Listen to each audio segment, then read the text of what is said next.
amateur athletes or recreational athletes, or not the highest performing athletes, will more often than not, with an easy session, do it too hard. And with a hard session, probably not do it hard enough. When we're planning the energy availability, we're basing it on what is planned, what we get told by the athlete.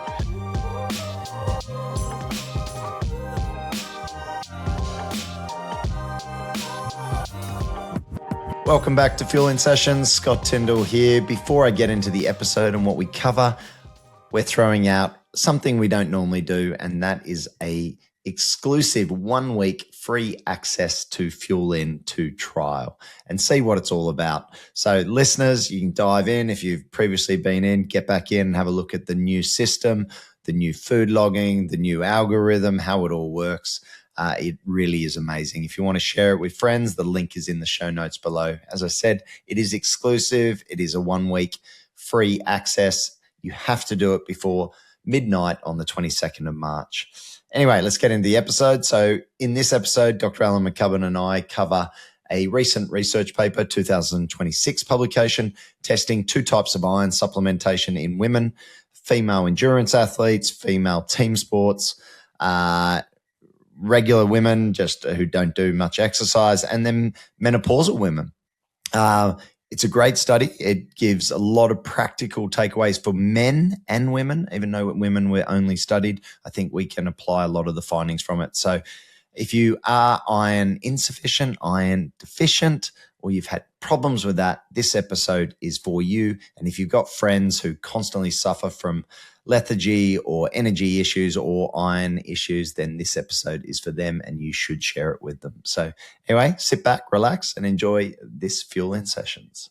Al, how you doing, mate? Pretty good. Summer's over here, unfortunately, but that's all right. It happens every year. You're a bit chilly down in Melbourne, are you, mate? It's not too bad yet, but it is going to pour with rain later, so... Mate, it's been a hot one actually. It's been stinking hot in Sydney, very humid, which has increased sweating, which I guess will maybe tie into a little bit today, because we are going to talk about iron and we're going to talk about supplementing with iron, specifically for women, and a recent study that was conducted here in Australia. And you've had the lead author, Alana McKay, on your podcast, Fueling Endurance, to discuss this in depth. And look, you sent me this paper, and it is something that I think is very relevant, especially to our population of Fuelin users, particularly women who can become iron deficient, non-anemic, and iron deficient anemic if things get really bad. So the study's really cool. We will get into that, and it obviously discusses 2 forms of commonly prescribed or over-the-counter actual iron supplementation, and what it means for women and what it means to their ferritin stores.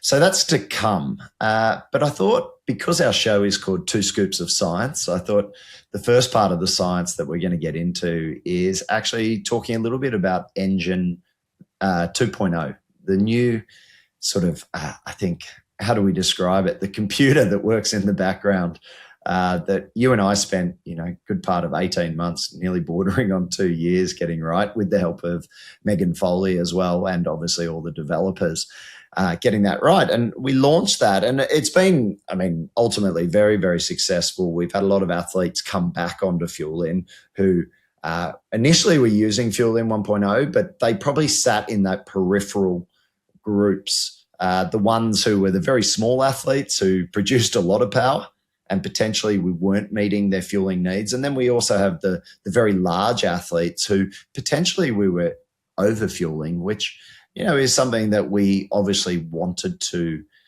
resolve. And I think Engine 2.0 did that. But like all good things tech, there's some teething issues, I guess. And what I'm really proud of that we do at Fuelin is we don't just put something out there and leave it. We review, we look at all the athlete feedback, we talk to a heap of athletes, and we look at what their questions are, some complaints, and we try and resolve that, and we try and tweak the back end so that we're we're learning all the time, but we're also producing a better product. So I think the main thing I wanted to discuss today was what we're seeing and what you're seeing with 2.0. And I guess what it really comes down to is human beings. So, yeah, what have you seen? It's a tricky one also because, and I'm sure we'll get onto this shortly, we launched Engine 2.0 to the user group for Fuelin, but shortly after that, we also introduced the ability for it to update plans based on completed training sessions, which added an extra layer of complication to the mix. And the two have sort of crisscrossed over, and it's taken a bit of time, I think, for us to unpick what's Engine 2 issue and what's a timing or an updated plan type of issue. But I think from the engine itself, I think for the most part, things went pretty well. I think the overall sort of calorie prescription side of things worked pretty well, and we did get a lot of feedback of people saying, "Oh, these calories seem to suit me a lot better," which is good. I think where we had a couple of teething issues or things we had to update after launch were more around the periodization of carbohydrate a little bit, and where it was applying carbohydrate to meals versus snacks. And I guess a few. We obviously went through and tested a whole bunch of different scenarios, but you can never test everything. And there's always someone out there that has a daily schedule that you'd never even thought to test, because you just think, well, you don't even realize that someone would follow that kind of schedule of their day, both in terms of the time of day that they eat and the time of day that they train and the number of training sessions and all that kind of thing. So there was a few things in there that sort of caught us a bit off guard, and we've put in fixes for those. And one of the other ones that we knew at the time of launch that we need to do some work on was this. It's not a common one, but particularly for some of the elite short course athletes, triathletes, they'll often train maybe 3 or possibly even 4 sessions before lunchtime.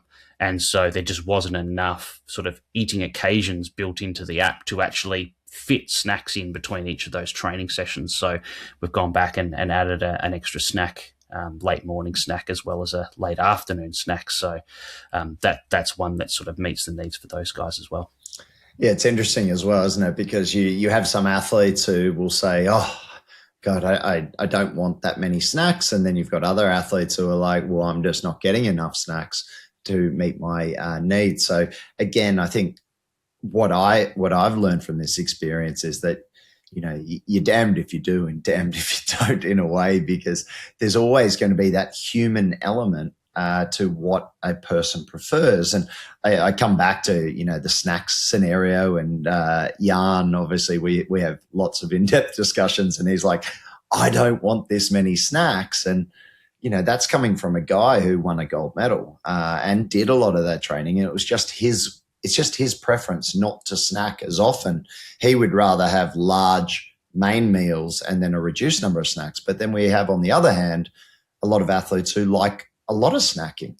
So I think what we've learned over time is that we need to continue to customize and personalize the Fuelin program to give the athlete the choice on what they want. And so I think we're going to discuss what we've done in terms of these, what we call dampening rules around planned versus completed, but also what's coming is the ability for the athlete to actually set their main meal start time, because this is something that a lot of athletes want.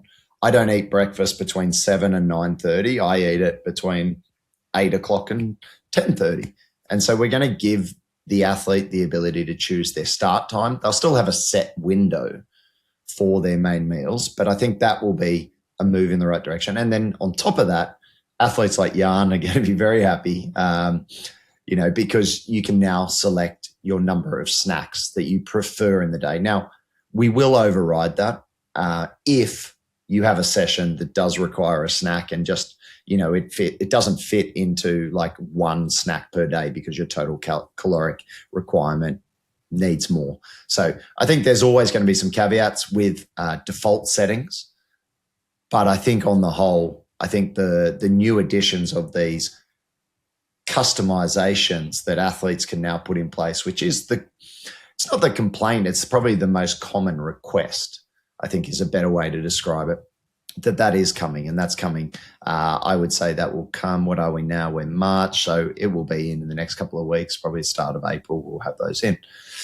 So coming back to humans, and I think this is something that what we've realized, what we did with Fuelin 2.0 at the start, you, me, Megan, we did so much rigorous testing of the program, and you highlighted that. Like, you put in all the scenarios, the triathlete with a loss goal, with high volume or low volume, or they've got a maintenance weight goal, a cyclist, a runner, a weightlifter, a high rocks athlete. And we ran all the scenarios, and planned versus completed all look great. What we didn't factor in is that humans don't always start their sessions exactly on time. They often overrun or underdo a session. And then probably the last thing is the intensity. What we realized, and I think you say this, it just sticks with me every time. I don't know, I have your voice in my head, and it's, amateur athletes or recreational athletes, or not the highest performing athletes, will more often than not, with an easy session, do it too hard. And with a hard session, probably not do it hard enough. And when we're planning the energy availability, we're basing it on what is planned, what we get told by the athlete. What actually transpires when we get through their data from Training Peaks, from TriDot, from Human Go, from Garmin, from Strava, often looks sometimes considerably different, but sometimes just small differences. And so I think what we've learned from that is athletes aren't going to follow plans to a T. But what that meant was we were getting the completed data, and sometimes that would cross over the triggers or those thresholds that we would use to create the initial plan. So in saying that, what we've addressed is 3 factors that athletes now that we recognized were commonly being different from the planned data. And this is really important for the athlete and anyone listening to understand, is that the duration of the session, the start time of the session, and the intensity factor of the session has now been sort of dampened down from the planned to the completed. It doesn't mean that if you do your session completely differently that you're not going to see a change to your plan. And I think that, again, is something that we want to reinforce with that. If you go way outside your boundaries of duration, then you're going to see a change in the fueling plan. And again, it's like one of those ones, isn't it, where we had a discussion the other day, and it's like, well, how much leeway do we give them? Because, we said if it's more than 10 minutes each side, less or more, it could result in a significant caloric difference, couldn't it? Mm. And just going back a step, I guess if we think about when we were building Engine V2, 6 to 12 months ago, at that time, the app didn't actually adjust your plan for completed sessions. So, if you uploaded your data at the end of a session, it didn't then automatically reconfigure the plan. And so that was introduced, I think, only about 2 or 3 weeks after Engine 2 went live, which sort of added the confusion into, is it the engine, is it the updates going on there? But as I know you've mentioned lots of times, Scott, it was one of the most requested functions for athletes, was the ability to say, okay, well, I didn't do my session as planned. I did a session that was an hour longer or half an hour shorter, or I ended up doing a zone 3 session instead of a zone 1 recovery ride, or whatever it was. I need the app to be able to update my recommendations because my training wasn't what was originally planned. And so that was launched in January. And, for some people that was great because it was a really requested feature, whereas other people were like, what's going on? All of a sudden my plan's changing. So, it was a requested feature for a lot of people, but possibly not expected by some other people, which caused a little bit of confusion. It's so funny. I look at it and I'm like, well, so many people, like majority of people, requested real-time updates to their plan. Yet then when they see a real-time update, they get a bit thrown because they're like, well, hold on, I was planning on having a red breakfast afterwards, And now you're telling me to have a yellow breakfast, with lower carb to moderate carb. And it's like, yeah, well, you did significantly more duration, significantly more intensity. Of course, we're going to give you some more. But it sort of makes me laugh because it's like, you wanted this, but then things changed because you changed things. And now you're sort of like, oh, why are you doing that? So I think it's like, again, it's one of those ones where I think athlete education, it comes down to that. And us as a company being better at probably then explaining to the athlete, okay, your plan changed because of X, Y, and Z. And I think that's where it's going to get to, is like there will be these pop-ups, this Fuelin coach that comes in to give an insight to the athlete. Hey, you went 15 minutes over your duration. That actually pushes you into a different bracket. Your estimated energy expenditure is now Y. We need to give you some more fuel. Otherwise, if you do this 7 days in a row, you're going to end up, in a pretty bad way. And as you said before, the dampening is looking at this and going, okay, well, if the session was only, 10 minutes longer, or if the intensity was a bit higher, a bit lower, but not that much higher or that much lower, it probably doesn't actually need adjustment. It's only when those variations are much larger that the adjustment becomes more necessary. Yeah, absolutely. And just again, so we'll finish on this and we'll get into the paper, but effectively duration. If you go less than 10 minutes over or under, we're not going to do anything in relation to the duration of the session and change any fueling. Yes, if you do that 7 days in a row, that could add up to, several hundred calories across the week, but we're willing to accept that. The start time, as long as you're within an hour of your start time and it doesn't cross over one of the main meal start times, you won't see a change in plan. And then in terms of intensity factor, we're actually allowing athletes to go just a little bit over 10% total sort of increase in the intensity of the session. And again, the issue with the intensity factor and what we're again learning, especially talking to the guys at Training Peaks, is that there are so many different systems that determine intensity factor that it depends on what the coach is actually using. So we're going to allow a fair bit of leeway with that intensity of the session before actually making a change. I think the big thing here is, look, for athletes, if you're getting a structured workout or you're getting told to do a session in zone 2, stick within the zone. Don't feel you've got to go above it, because ultimately, like, you're getting given that session for a reason. It's meant to be at zone 2. Doesn't mean you have to push more. And if you don't push more, if you don't, change the duration, change the time of day, or change the intensity factor significantly, we're not going to change your plan. But if you do go over that, expect to see some real-time updates to your plan.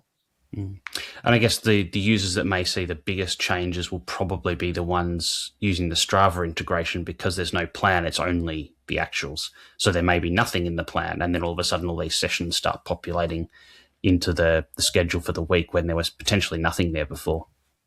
Yeah, and look, it's not something I was going to discuss, but it's a really good segue into that as well, is that, look, for those athletes who are joining Fuelin, either you're using Strava or Garmin as an integration, or you're using Fuelin Custom as your primary source of information, plan out your week. It literally takes, I'd say, probably 2 to 5 minutes. Plan out your week in advance. What days are you doing your biking, your running, your weightlifting? Refresh your plan, because unless we know what you plan on doing, we can't predict your total energy availability for the week. We can't tell you what you're meant to eat if you don't tell us what it is. There's no point being purely reactive to the session that's just been completed. And I think when athletes get that, like, oh my God, I get it. If I tell you what I'm going to do, you can plan out what I should eat before, during, and after effectively. And I actually had a message on Instagram, high level cyclist who is using the system and was like, you're recommending sort of 1,850 calories to me. Like, this is wrong. What's wrong? And I took a look and there was nothing in the week. And I said, just please just put in your training program and refresh. And she was like, she did that. And she's like, oh, okay, now I'm eating it was over 3,700 calories a day. And she's like, okay, I get it. I need to tell you what I'm doing in the week for you to be able to tell me what to eat. And I was like, exactly. And the whole purpose of Fuelin really, and that concept of periodized nutrition is exactly as you said. It's not being reactive, it's being proactive with your fueling. And you can only be proactive with your fueling if you know what the training is that's coming up to be able to be proactive about it. I mean, like, if you were going, like, if someone was coming to you before Fuelin, someone was coming to you or me and working in the traditional sense of a dietitian or a nutritionist, you'd be like, well, what's your week look like? What are you doing this week? Oh, I'm doing a bike on Tuesday and Thursday, zone 2, and doing weightlifting here. Okay, well, this is how we're going to structure your week based on that. Does that happen every week? Oh, no, it changes some weeks. That. Okay, well, we're going to have to catch up every week. Now you can put it all just in a system that will update across that week. And then, as we just discussed, if things actually change, you can just simply press a button. And it's like having me or you there to say, oh, actually, you changed your week. Let's change your fueling. So, and the extreme example of that would be someone goes and does a race and decides to carb load after the race is finished. You know, reactive to the event as opposed to proactive, which is doing it the day before. So, you know, you've got to put the fuel in before you run the engine, not the other way around. Yeah, 100%. 100%. I haven't seen that, but I imagine it does happen. Okay, let's get into this paper. The paper title is Oral Ferrous Sulfate versus Iron 3 Hydroxide Polymaltose Complex in Exercising Women with Low Iron Stores. The lead author was Alana McKay, with a number of other authors, including Louise Burke, and this was published in 2026 in the journal Clinical Nutrition. Do you want to talk us through sort of the study investigation and what they did, how long it went for? Yeah, so this is a really interesting study. Technically, it isn't an athlete-only study. It applies to the general population, and technically I would suggest that while this study was all in females, the results I think are equally applicable to males as well, which you can use it both ways. But essentially what this study looked at was the comparison of two different types of iron supplements. So many people will be aware that by far the most common iron supplement on the market that is used and recommended is a form of iron called ferrous sulfate. So it's an iron salt. And in Australia, the most common brand of that is Ferrograd or Ferrograd C, where it has the vitamin C included within the supplement. It'll be obviously the name or the brand name will be different in different countries, but ferrous sulfate is by far the most used and recommended iron supplement. And that's essentially because it's the one that's had the most historical research on it going back, decades of use. The downside with ferrous sulfate, though, is that a lot of people report a lot of gastrointestinal symptoms using ferrous sulfate. So things like bloating, gut discomfort or pain, constipation, sometimes diarrhea, but more often constipation. They're the most common symptoms that people tend to get with ferrous sulfate. So because of that, people then start to look at alternative forms of iron supplementation that may be able to improve their iron stores, but not have the same kind of side effects that you get with ferrous sulfate. And there's all sorts of different ones on the market. There's all sorts of marketing around, ferrous sulfate's terrible for your gut, take our iron supplement and you won't have a problem. The reality is that most of them have not very well been studied, or at least studied head-to-head with ferrous sulfate in terms of do they actually improve iron? So they may have less gut symptoms, but are they actually effective for achieving what you're taking them for in the first place, which is improving your iron stores? Now, one of the most common, alternative forms of iron supplementation that's been used in recent years, certainly here in Australia, but I think overseas as well, is one called it's an iron polymaltose complex, basically a long word, but basically instead of the iron being attached to the sulfate, in the case of ferrous sulfate, making it a salt technically, it's attached to a form of carbohydrate. And so because of that, it is slightly different in terms of the way it's broken apart and absorbed in the gut. And tends to have less side effects as a result of that. Sometimes it can have the opposite side effects. So some people that may get constipation with ferrous sulfate may tend towards slightly loose bowels with with the iron polymaltose, but not everyone gets that. And so increasingly we're seeing doctors, dietitians, nutritionists, pharmacists recommend people use this polymaltose form of iron rather than ferrous sulfate because it's more gentle on the gut.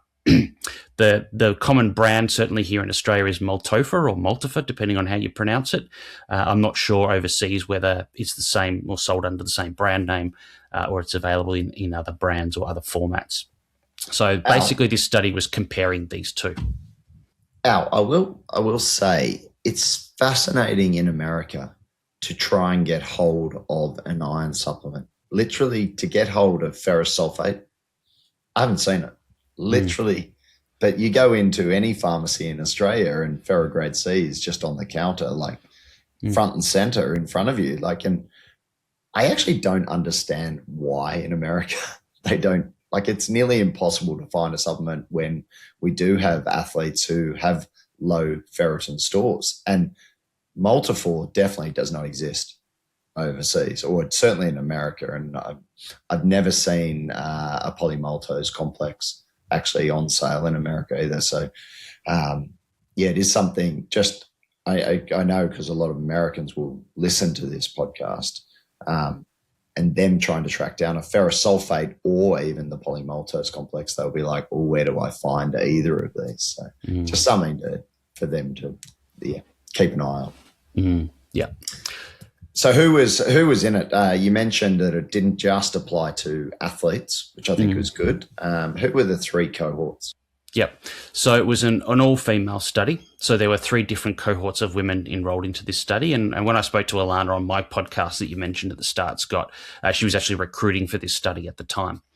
So basically there's three groups, or technically kind of four because you can split the athlete group into two, but there was an athlete cohort. So these were female athletes, are either endurance athletes, triathletes or runners that were running more than 40 kilometers a week, or team sport athletes that were training 3 or more times a week for their sport, aged between 18 and 45. So in that sort of premenopausal phase where they're likely to have a normal menstrual cycle, or maybe they have amenorrhea or they're on an oral contraceptive. We then had a group from the general population that were also in that age group, so would be expected to have a normal menstrual cycle unless there was a reason preventing that. In this case, it was naturally menstruating women, and they met the physical activity guidelines. They were aged, again, between 18 and 45. And then there was a postmenopausal group of women as well. So they were aged over 40 who had not menstruated for at least 12 months. Now, there were some exclusions, so it didn't include pregnant women. It didn't include those using hormonal contraceptives because obviously that masks the menstrual cycle there. And those who had a recent iron infusion, obviously an intravenous infusion of iron would, cause a rapid rise in ferritin, which would kind of defeat the purpose of the studies. And all of these women had what you'd call suboptimal iron stores. So this was a serum ferritin level of less than 50 micrograms per litre. That's not technically enough to be iron deficient, but it's probably at the lower end of kind of normal stores. Some of the women in the study did have lower stores than that. I think the average was in the 30s in each group. But anything less than 50, you can safely supplement and not get into iron toxicity either. And you may or may not get some benefit from supplementation in people with a ferritin between sort of, 30 and 50. It's kind of a little bit controversial or debated at the moment to what extent iron supplementation is necessary or beneficial in that group as opposed to people that are much more severely iron deficient. Yeah, I think as you said, the ferritin was between 30 and 37, which is in that sort of deficiency range, isn't it? But as you say, if they're not in that sort of less than 12 or less than 20, at least in terms of nanograms per litre, you see this resistance from sometimes doctors to say, oh, you're fine. You're actually, and they don't maybe look at the bigger picture there of, what is the athlete trying to do? So I think that was actually a good point. They weren't necessarily, as you say, deficient or anemic, but they were certainly in that lower level of ferritin. One of the other interesting things I thought coming out of this was, and I get you to discuss this, was like the daily intake of iron when they actually looked at what the athlete was consuming through food and what their daily intake of iron sort of what it showed. So different countries will have slightly different recommendations in terms of how much iron should be consumed on a daily basis. Here in Australia, the recommendation for women is about 18 milligrams per day for premenopausal women. The average in this cohort across those three participant groups I described before was around the 12 milligrams a day, which is not unusual, I think, in the general population, but is well short of the recommended daily intake for iron. The other thing I thought I'd just come back and quickly mention, if people are not familiar with ferritin and what it actually is.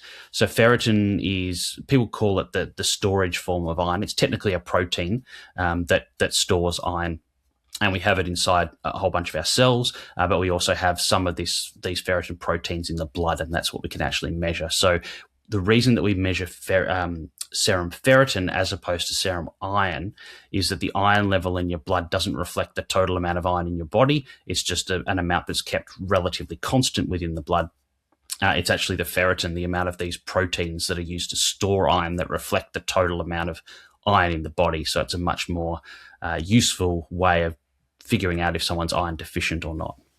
Yeah, and that's another good point, because you sometimes get athletes, they get told maybe by someone who is not that familiar with, and you would hope that every primary care physician is aware of this, but they get told their serum iron levels are fine, but they don't look at, say, their ferritin or their hemoglobin or their transferrin saturation and don't put that picture together. The other thing you mentioned there was around that recommended intake, sort of milligrams per day.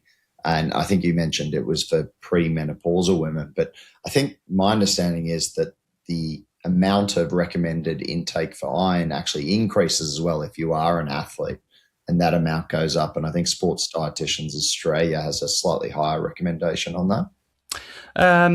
More related to the ferritin level itself. So there are no specific recommendations that I'm aware of anyway for any vitamin and mineral for athletic groups being particularly different to the general population. Not to say that they shouldn't be, but just that there's not enough research to say this is the value that it should be. So there's no, official values set around that. There is also talk for people who follow a vegetarian and vegan diet that possibly their iron needs are 1.5 to 2 times higher than that again. And the reason for that is that the form of iron in plant-based foods and some of it in animal-based foods as well. But there's basically 2 main forms of iron. If you think about it in this context, there's heme iron, which is the iron that exists within the hemoglobin or myoglobin of animals, including ourselves. But obviously, if we're eating meat, fish, or chicken, we're getting it that way.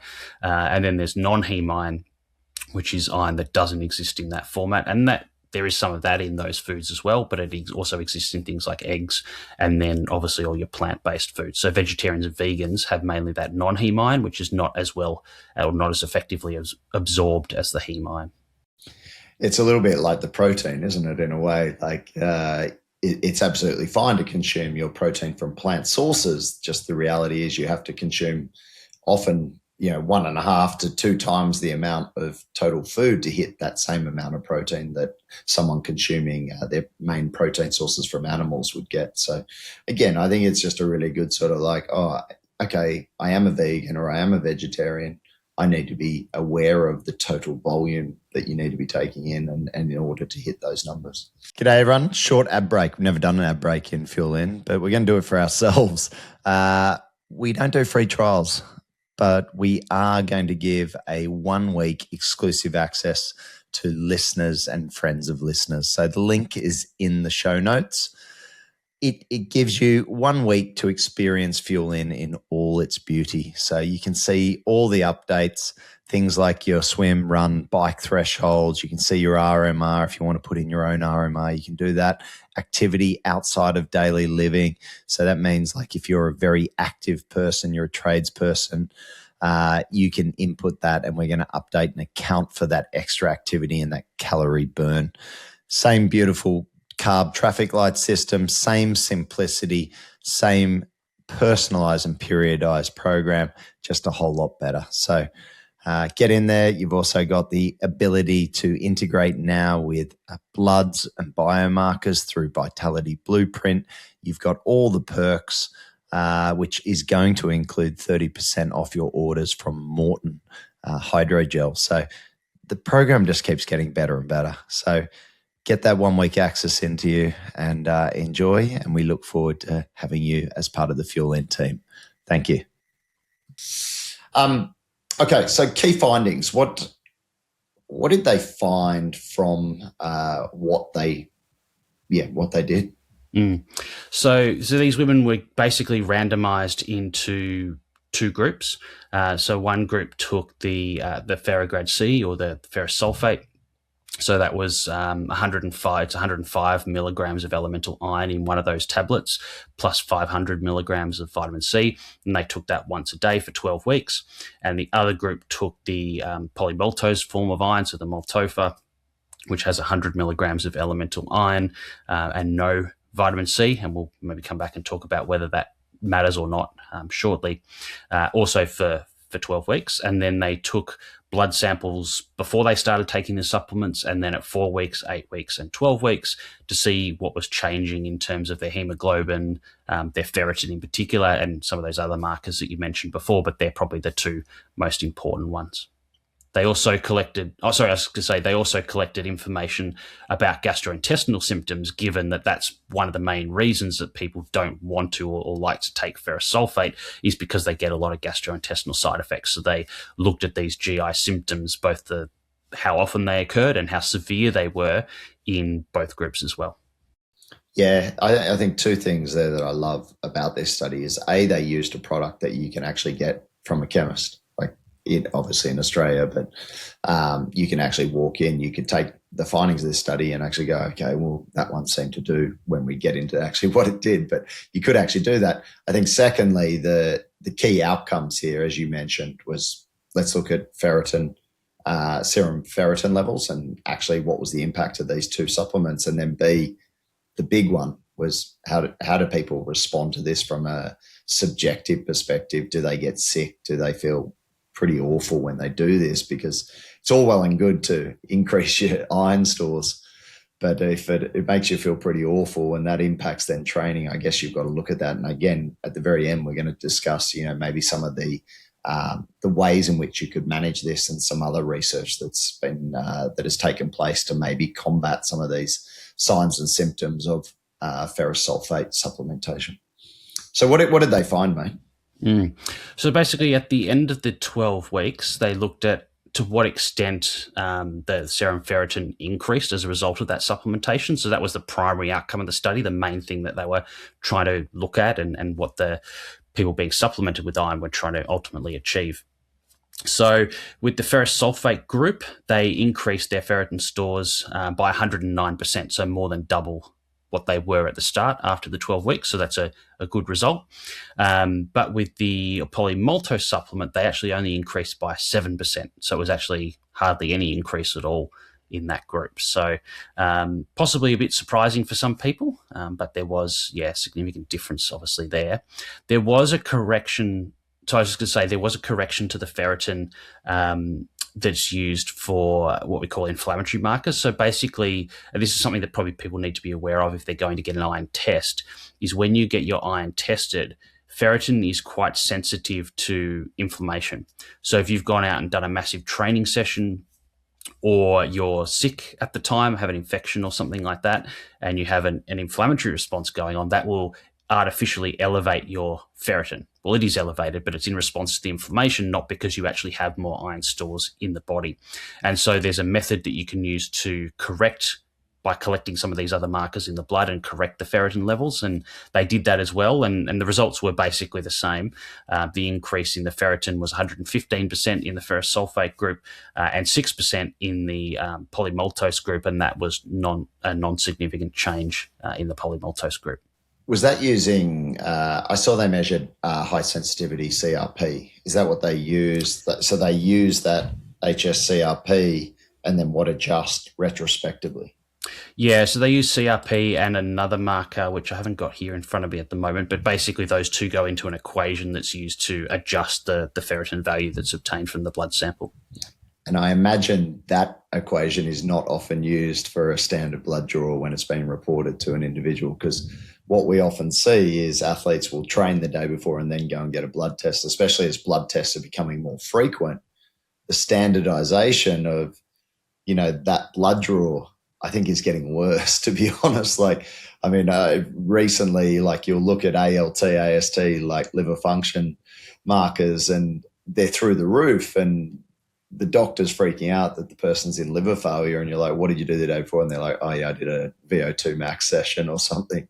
Even a low intensity session of significant duration can push up those markers. So, and then if you, as you said, if an athlete does get their CRP done, that again, I see it all the time, that it's elevated, and it's like a false positive, isn't it? And so a lot of sports physicians now will test CRP at the same time if you're doing an iron test for that exact reason.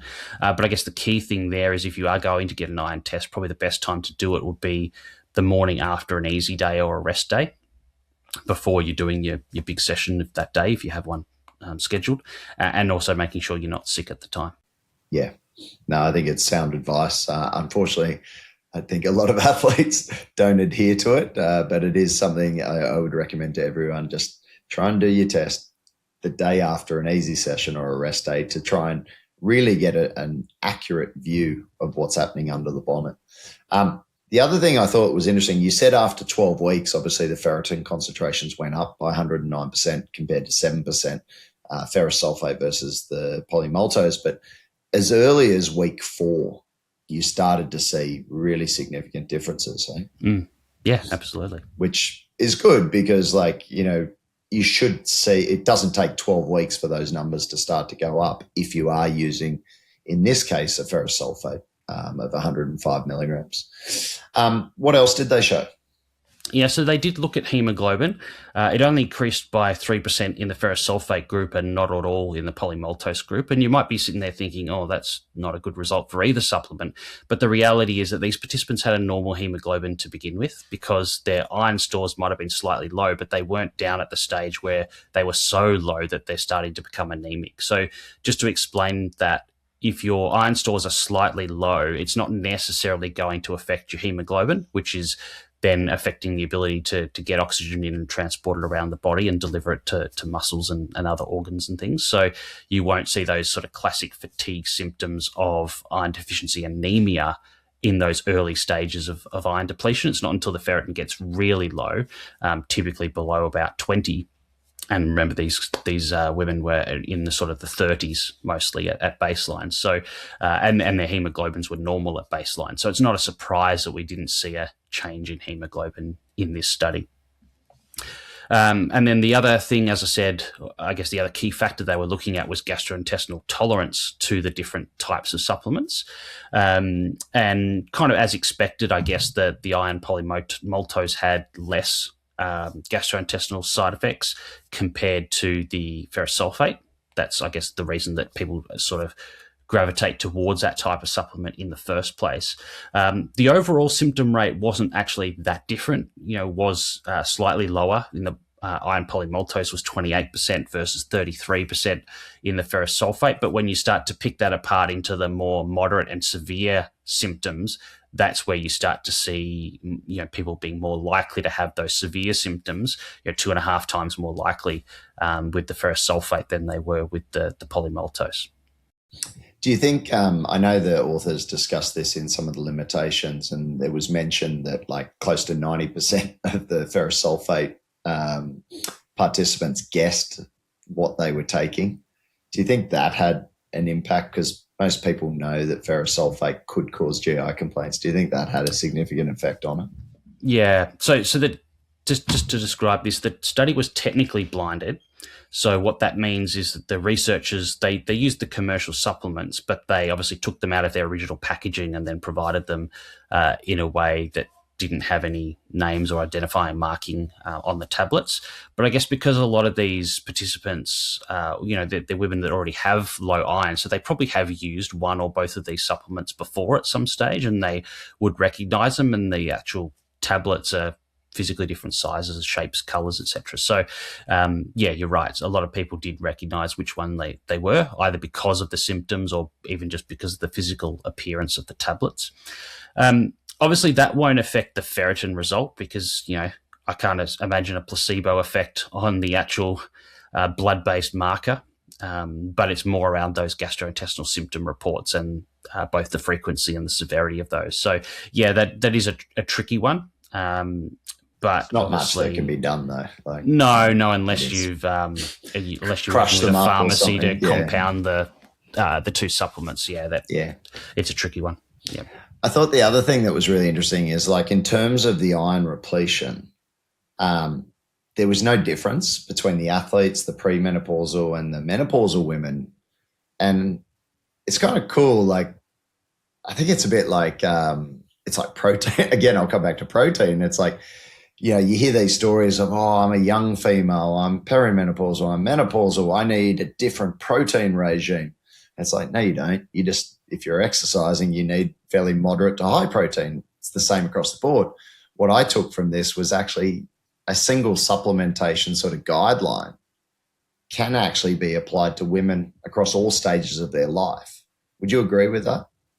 Yeah, so what you're describing here when you talk about repletion efficiency is basically how quickly and how effectively the ferritin increased in response to the supplementation, and that was, as you said, equal across those three different groups of participants. So, I'd agree with that. I don't think there's anything here to suggest that we need to have different guidelines to supplementation for athletes versus non-athletes, or older women versus younger women, or men for that matter. As I said, I don't think these results would be much different. There's nothing to suggest that these results would be different in men if they need iron supplementation as well. Which is great because, it simplifies a lot of things, and what it probably comes down to is then understanding your baseline. And if you are in that position where unfortunately your ferritin stores are lower, then using a pretty simple supplementation regime could have a significant effect on increasing that. I think the tricky bit though is that you can now see that one supplement is much more effective than the other, but it also results in a lot more symptoms than the other. So it's you can't have it both ways kind of thing.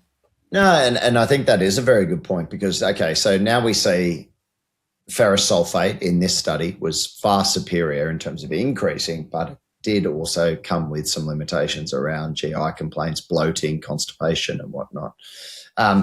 Before we get into how maybe that could be managed, how does this fit with broader literature? Obviously, this is one study. Did it support, did it refute what we know about ferrous sulfate and polymaltose? Well, I think the tricky part is that there have been very few studies that have directly compared these two before. And that's when, as I said back at the start, there's all sorts of, ferrous fumarate and ferrous glycinate and all these sorts of things, but very few of them have been studied in detail or in comparison to other iron supplements. So I think prior to this, there was maybe 3 existing studies that had looked at this. There were others, but they hadn't actually measured ferritin. So there were 3 other studies that had looked at this, and they had similar results, that the polymaltose wasn't particularly effective, especially compared to the ferrous sulfate. I mean, the results of this suggest that the polymaltose might be slightly effective if it's taken over a really long time, but it's going to take a really long time to be effective.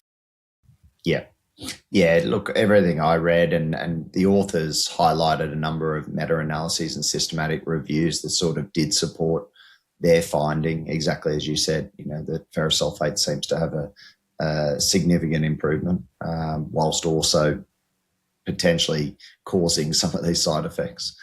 In terms of, you mentioned vitamin C, actually, we'll touch on that because obviously the ferrograde C does have vitamin C in it. What's the significance of vitamin C? Yeah, so iron, generally speaking, exists in 2 different forms in addition to the heme iron. As I said, the heme iron is very effectively absorbed, but if we look at the non-heme iron, there's Fe3 plus and Fe2 plus. That's just the chemistry of it. And generally speaking, you need to get the Fe3 plus reduced down to Fe2 plus to be effectively absorbed in the gut. And vitamin C is particularly good at facilitating that process. So when you have vitamin C in the gut at the same time as the iron, it helps get more of that Fe3 plus turned into Fe2 plus that can be more effectively absorbed. So you essentially absorb more of that iron, which, well, one, will obviously help in terms of boosting ferritin, but two, should theoretically also reduce the risk of GI side effects, because those side effects are thought to be due to the fact that a fair chunk of that iron is not actually absorbed, and that's when it starts to create a bit of havoc in the gut. And what they found, I think they assessed like vitamin C intake, and it was well within normal limits across all the different groups. About 120 milligrams a day, which is about 3 times the recommended daily amount, but certainly not an outrageously high number. Do you think like ferrograde C, I think they have a ferrograd and they've got a ferrograde C. Like, is it sort of like just a little bit of added insurance, supplementing with a little bit of, like, is there any harm in taking 500 milligrams of vitamin C as opposed to not taking it and running the risk that it doesn't improve the absorption? Yeah, certainly at 500 milligrams a day, I'm not aware of any concerns around sort of toxicity or negative side effects from that much vitamin C. Once you start going up sort of above 1,000 milligrams a day, different story. But 500 milligrams a day is, I mean, some people can get that much just from food.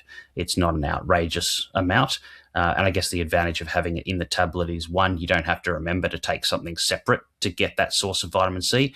And two, they're going into the gut at exactly the same time because they're in the same tablet. So the timing of putting them in together is particularly effective. I don't think the cost of ferrograd C, I think it is slightly more expensive than ferrograd, but not very much. Super cheap supplement. Yeah, and so from a convenience point of view, I think it makes sense. Okay, so the long and the short of this study, before we get into discussing what an athlete should look at in terms of testing and some of those numbers and then how that could apply to them, what sort of, the take-home message from this study? Yeah, look, I think the take-home message is that the ferrous sulfate, particularly with the vitamin C, still seems to be the most effective supplement for increasing iron stores if you are iron deficient or low in iron stores or at risk of being low in iron stores. The vitamin C is probably going to be important there. What we haven't discussed is the fact that there wasn't any vitamin C in the polymaltose, and that does raise the question of, if we added vitamin C to that, would have you seen a more effective result there? The authors argue possibly not, because of the way that the polymaltose sort of breaks down and gets absorbed, although they do say in there that the exact way that the polymaltose is absorbed is not completely understood yet. And so it could be, it would have been interesting, I think, to have a third group in here that were taking the polymaltose plus vitamin C just to see what effect it may or may not have had. But their argument is that they don't think it would have had a huge difference in these findings. It's quite amazing that the manufacturer of Multifor hasn't got a Multifor C. I think just even from a marketing perspective, you think that they would do something like that, considering their main competitor or main point of difference is they're not ferrous sulfate. So maybe they will. Maybe there will be a future study to compare that.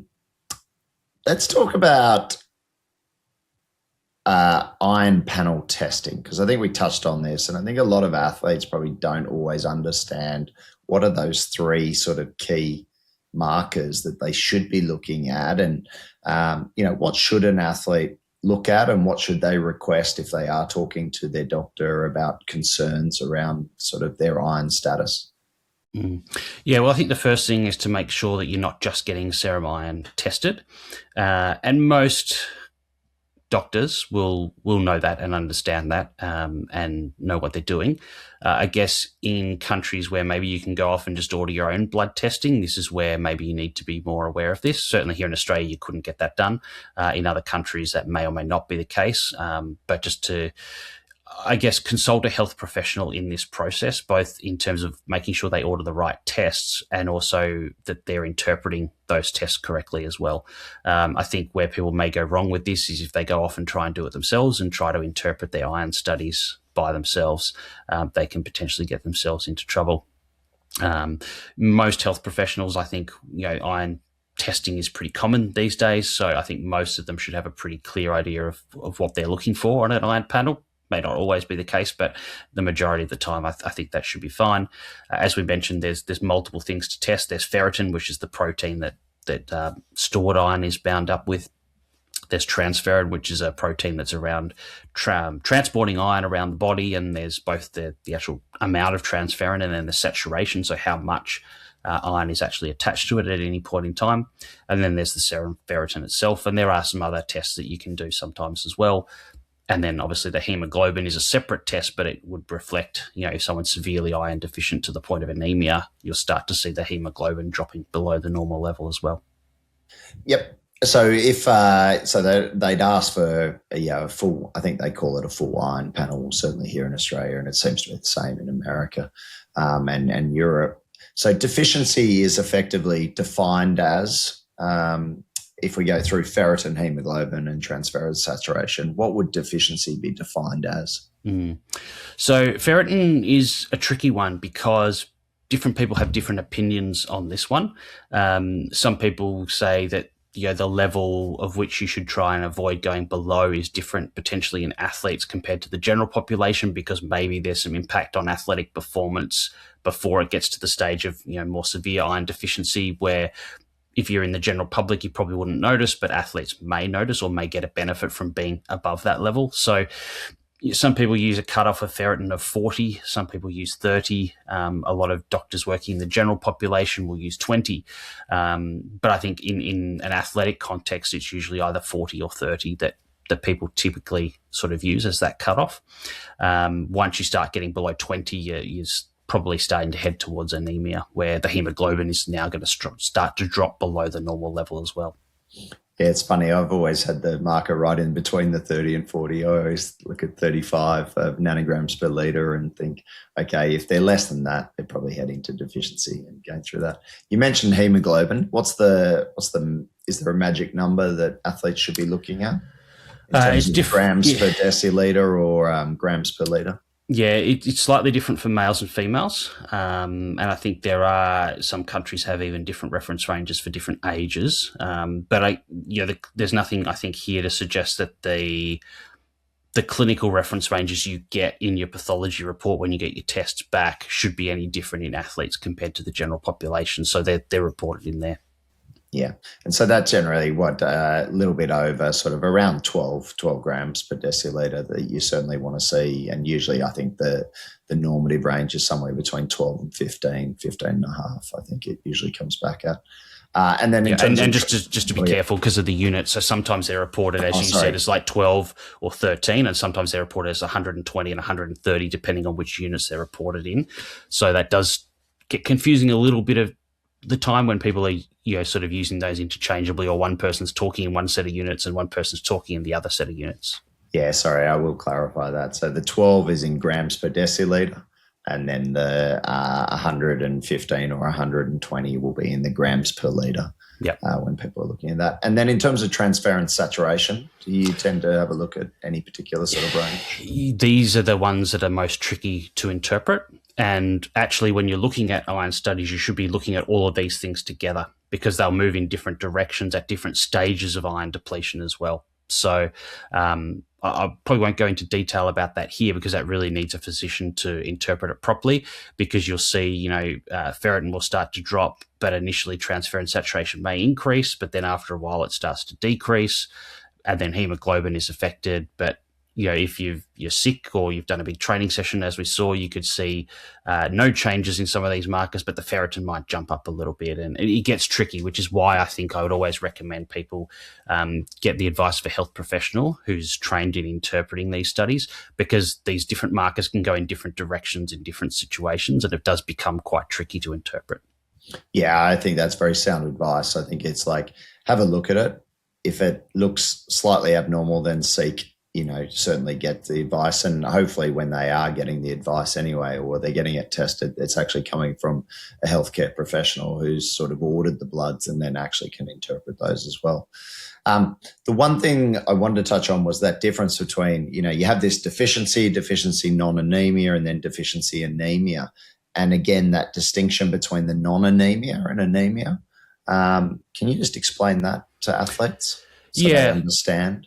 Yeah, so this is when your iron stores drop to the point where you can no longer supply enough iron to make enough hemoglobin as you're producing red blood cells in your bone marrow. And so when that starts to happen, that's when you'll start to see the hemoglobin value drop. So if you've got less hemoglobin, you've got less capacity. The hemoglobin is the part that binds the oxygen that we breathe in our blood and transports it around to our organs and muscles and so on. So it's at the point where hemoglobin starts to drop that you're technically anemic. And that's where the delivery of oxygen starts to be reduced, and obviously the symptoms that go along with that, fatigue and so on. Yeah, and I think and that's probably the key element, isn't it? Like if you do notice that the hemoglobin's shot and really low, and your ferritin levels are low, that you definitely need to be seeking professional help and probably getting your nutrition looked at, and then the potential for supplementation over the top, which, again, coming back, hopefully you're using, at this point in time, ferrous sulfate and a decent amount of it to get yourself back up and hopefully in a good position, at least within 4 weeks, and then continue supplementing and then get retested, I think is probably the other point. We talked about testing, and this was something we've talked about a lot, and just want to ask you about your recent sort of experience where, I think you had an athlete with extremely high ferritin levels. Can we just talk about that? Yeah. So we tend to think about either females in general or athletes specifically, male or female, tending to have low iron stores and low ferritin. You can have the other way around. It's usually a genetic thing. So there is a genetic condition called hemochromatosis where you tend to store more iron and you tend to have a very high ferritin level. Now, if that gets too high, you can start to get into issues of iron toxicity. And actually, some of the symptoms, they're not exactly the same, but there are some kind of like fatigue and lethargy symptoms of both iron deficiency and iron toxicity. So I guess one of the key things here I'd always stress to people is don't just go out and blindly iron supplement because you're feeling tired. It may be due to iron deficiency. It may be due to a myriad of other things that might cause fatigue as well. But also, you don't want to go out and start supplementing with iron because you're tired if it turns out you're tired because you've got a really high ferritin because you've got hemochromatosis. You're then going to make that worse by supplementing. And so, I've had an athlete recently, as you mentioned, who was quite fatigued, and we're looking at a whole bunch of different things, and they actually had a ferritin up in the 700s. And I was starting to say, okay, look, you need to get some medical advice around this for whether that's to the level that actually needs treating. It's certainly not my area of expertise. It's a medical area. But whether that's contributing, no. Okay. No. I mean, quite a decent intake of meat, fish, and chicken. They certainly weren't vegetarian or vegan, but they weren't supplementing with iron, no. And I mean, that would have been the first bit of advice, would have been if you were to stop.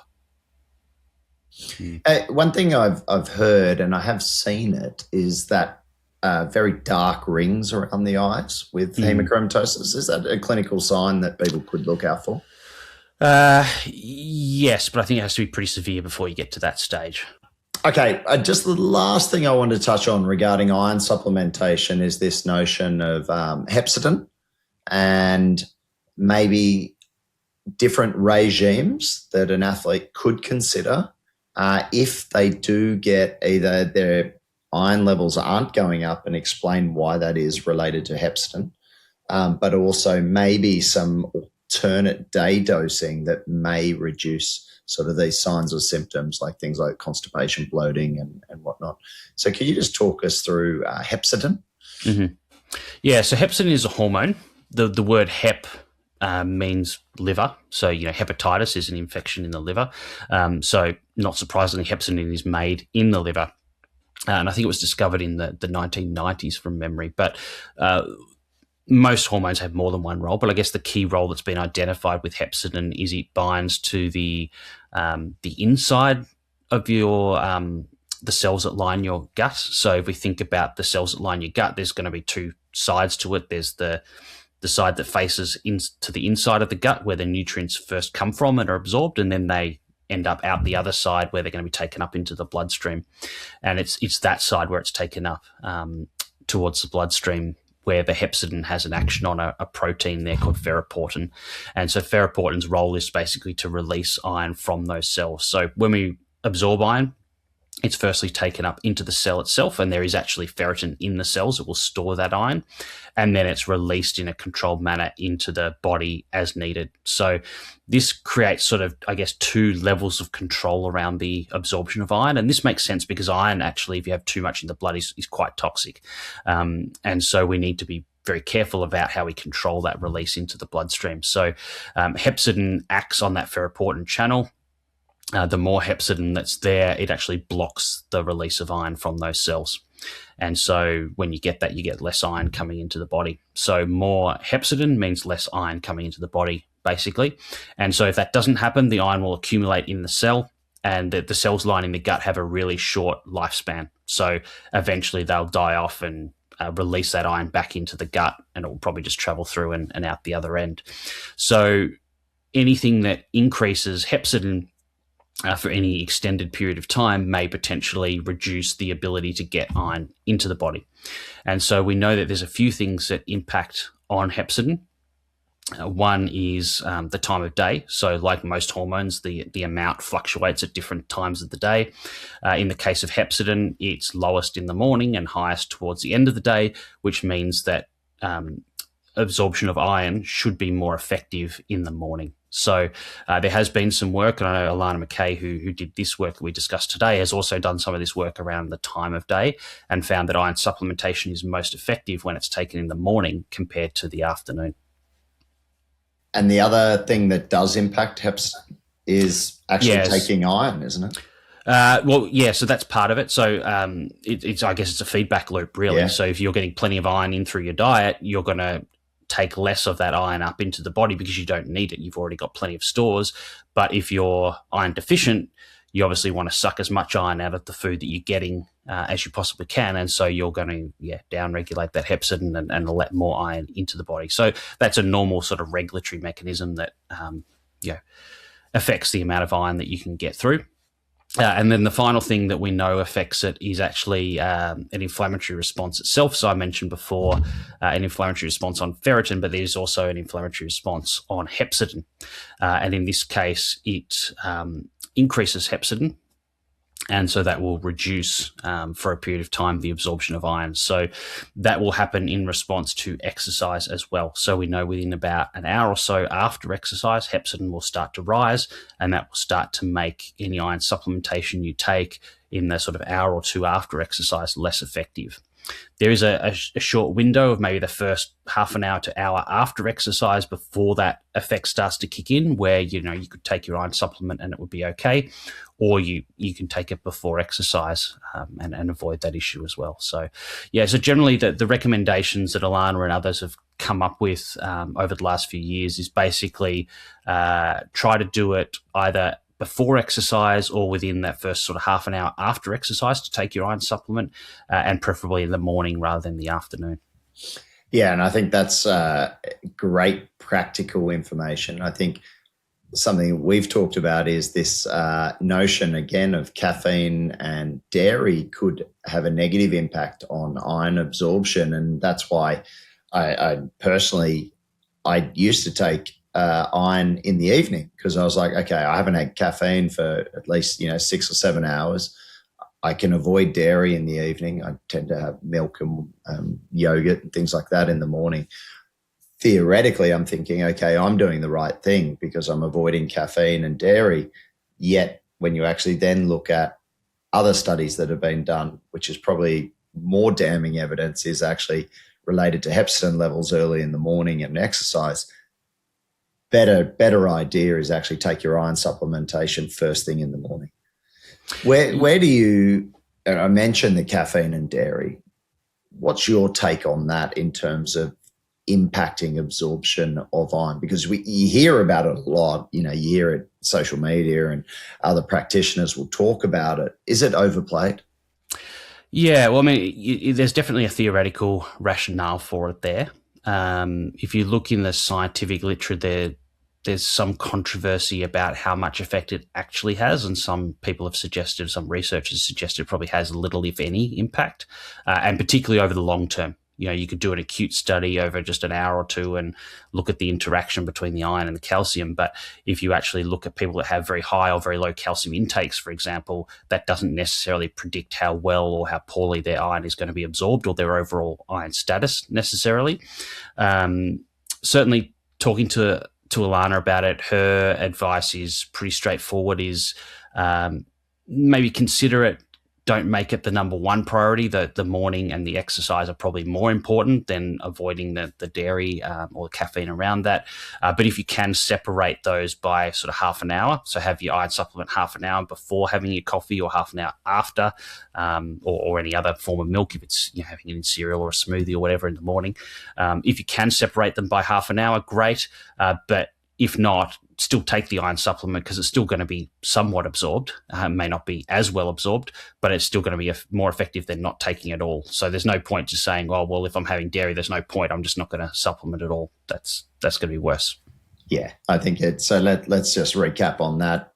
If you are going to take or you are recommended an iron supplement, probably ferrous sulfate, at least 100 milligrams, 105 milligrams in this case.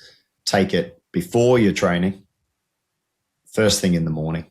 Well, if you're training in the morning, take it in the morning. If you forget to take it before your training session, take it at least half an hour finishing. Within half an hour.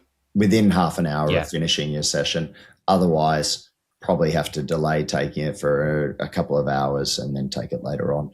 If you can avoid taking it in the morning within half an hour of your coffee, then try and do that. And obviously same with dairy, but if that's not possible, still take it because the benefits are going to outweigh, the possibility that it's not going to be absorbed quite as well. Okay, mate. Fantastic. So do you want to just talk about the minimizing the GI symptoms stuff? Sorry, GI symptoms, good call. So there is some also other research which looks at, can you minimize GI complaints through different dosing regimes? Do you want to just talk us through this? Yeah, so there's been a couple of different ways proposed to try and minimize the GI symptoms that you do get from ferrous sulfate, because we know it is going to be much more effective than the polymaltose form of iron. But at the same time, we're still stuck with these sort of GI symptoms. So a couple of different ways you could try and get around that, or at least try to minimize those symptoms. One would be to take a slightly lower dose of iron in the first place. But the trade-off there obviously is it's not going to be as effective, or it's going to take longer to restore your iron levels. But for some people, that may just be the trade-off that they're going to have to make, just because there's no other way kind of around those symptoms. For other people, there has been some research looking at taking iron every second day instead of every day. So the rationale behind this is that, as you mentioned, when you've got a high dose of iron, that's going to produce more hepcidin as a regulatory mechanism, and it's going to then reduce the amount of iron absorbed for the subsequent supplementation. So the idea is if you can do it every second day, you actually get a break from 48 hours rather than 24 hours between supplements, and you actually restore some of that ability to absorb or take up the iron from the supplement. And because you're taking up more of it, you're getting less of it malabsorbed, and therefore potentially less symptoms as well. So that is a strategy that has been proposed. Some people have proposed just taking the 100 milligrams every second day. Some people have proposed taking double the dose, so 200 milligrams every second day rather than 100 every day. I don't think at this stage there's enough clear research to say that any one of these strategies is clearly superior to another, whether it's 100 every day, whether it's 100 every second day, or whether it's 200 every second day. I think the jury's still out a little bit on that. It may be just a matter of experimenting around and finding out what's going to suit you better, both in terms of the convenience, but in terms of the symptoms that you're getting from it. Yeah, I think, look, and I think that's bang on. It's like the whole, personalized sort of nutrition approach, isn't it? You're going to find that what works for one doesn't work for the other. Generally speaking, if someone does require an iron supplement, or we're going to try that, I generally lean towards the alternate day, just because it just doesn't seem to impact them as much with the GI complaints. And because we use the alternate, I generally recommend sort of the 200 milligrams, just so the total amount, I just think, okay, if it's 100 a day, let's give them 200 a day so the total amount of iron. And it seems to work pretty well. It's not foolproof, but it seems to work well. And then they're usually getting retested. I usually push for 8 weeks because I want to know. I don't want to wait for 12 weeks to know that, nothing's happened. But I think 4 weeks might be too early. But, going off this study, it did show that 4 weeks, even they could test then. And if it's going to be positive, it's not going to be at their peak levels, but at least it would show in a positive direction. And then I guess you can imagine it's going to go up. But that's generally how I do it. Do you have a particular recommendation for yours? Do you tend to go one way or the other? No, not especially. I sort of leave it up to the person to figure out what's going to work best for them. But I think your point about the retesting is a really good one and a really important one, because often people do one test and they go, I'm iron deficient, and then just take the same dose of iron supplement for the rest of their life, and they don't bother to retest. And so retesting is really important for several reasons. One, you may not need to take that iron supplement forever and you're spending a lot of money or getting a lot of GI symptoms for no benefit. Two, you may be able to sort of taper off the dose. So you may need to still take iron supplements, but you may not need 100 milligrams a day after 8 weeks. You might be able to halve that dose or take it every second or third day to maintain the iron rather than build it back up from a low level. And the third thing is that there will be some people that don't respond to iron supplementation because they're not actually absorbing it properly, and that may be due to some other issue, gastrointestinal issue, and one of the most common ones is actually celiac disease. So I know of people that have been diagnosed with celiac disease. They never had any sort of gastrointestinal symptoms whatsoever. It was just on a random medical test for work or something like that, where they found out they had a ferritin of 5. And then on follow-up, it turned out they had celiac disease and they didn't even know. So there can be scenarios like that where people are just not absorbing the iron. And some people just, no matter what they do, they can never seem to get their iron up from oral supplementation. And that's where you might need to go down more the IV, iron infusion route, which obviously you'll need to get done through a doctor, or for people that have very low iron stores but need to get them up in a hurry. So athletes that have got a key event or race coming up and they're very iron deficient at the moment and they want to boost that up as quickly as they possibly can, and they haven't really got 12 weeks to build it. Because, if you think about it, yes, it doubled after 12 weeks, but if you're starting with a ferritin of 10, well, you might get it to a ferritin 20 after 12 weeks. It's still not a great result. So that's when you might go down the path of an iron infusion. And the final thing I just mentioned on the iron infusion, just to be aware of, is because you're introducing a fluid intravenously, there is some anti-doping things that you have to take into account here. So there is a rule around how much or what volume of fluid you can intravenously infuse in one time, and you need to get a therapeutic use exemption or TUE for that to be able to do that if you're subject to doping control. All very good and very valid points. And yes, I am a massive believer in the testing and retesting everyone. I know it's a bit of a pain in the ass because you're like, I'm doing what I need to do. But actually, as Al said, that follow-up, it actually can stop you having to keep supplementing over, and you just go back to then hopefully sorting out, whatever it was in your daily nutrition that may have just required a few tweaks here and there. So, and I think it's just important to, see that whatever you're doing is actually being effective, because, you don't know, as you said, you might be taking this and it does absolutely nothing. And then lo and behold, you actually need further investigation. And suddenly, you're finding, I've got some real gut issues. And that whole clinical picture just becomes a little bit clearer. So another thing, last thing though, is this true? The other risk of iron infusion is it can cause staining on the skin, can't it? If they miss the vein. Is that correct? And it can cause irreversible staining of your skin. Yeah. It is. It always listed, whenever you have a medical procedure, or certainly here in Australia, one of the things is they have to tell you both the benefits and the risks of the procedure before you consent to undergo it. And one of the risks is this kind of staining of the skin. If some of the iron that's being infused, because it's it looks kind of like the color of the maltopher, it's like dark red liquid being infused. If that doesn't completely go into the vein and some sort of spills around the outside, from my experience and from what I've heard from other people, it's a pretty rare complication, but it is technically possible. It's not. There's no sort of health concern. It's more a cosmetic thing, I guess, but it is technically possible. Yes. Yeah, I actually heard of it happening to someone the other day, and they've now got this stain on their arm. It's like, so yeah, like everything, nothing comes without risk. So it's always weighing it up. I think supplementation through the oral form would certainly be the first route to go if you can. Don't opt for infusion first line, but. Mate, fascinating. Great study, really practical. I think a lot of athletes, male and female, will take a lot from this, and hopefully it opens their eyes up to, what to look for. If you are feeling a bit average, maybe getting tested, getting your iron panel tested, looking at the numbers. And then if you are required to supplement, think about the supplement of choice. It's not all iron supplements aren't all going to have the same impact based on this study and other studies.